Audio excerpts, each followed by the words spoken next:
थियो अनि हजुरआमाले बोकेर रोडमा लगेर ल खेल भनेर राखिदिनु भयो रोडमा खेल्ने भनेर।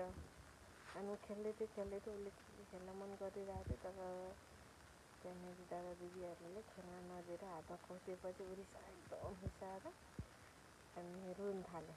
अनि त्यस पछाडि हजुरआमाले बोक्नु भयो, रुन थालेपछि अनि रिसाउँदैछ, रिसाउँदै गरिरहेछ। उसलाई ठुल्ठुलो दादा दिदीहरूसँग अब मन लागेन खेल्नलाई। अनि उसलाई मैले रोडमा एक्लै राखेर खेल्न दिएँ। अनि खेल्दैछ एक्लै आफ्नै पारामा खेल्दैछ, ढुङ्गा माटो के के हो। अनि यसरी डुङ डुङ डुङ डुङ हान्दैछ, खेल्दैछ। अनि मैले पनि ल खेल भनेर छोडिदिएँ। ल खेल।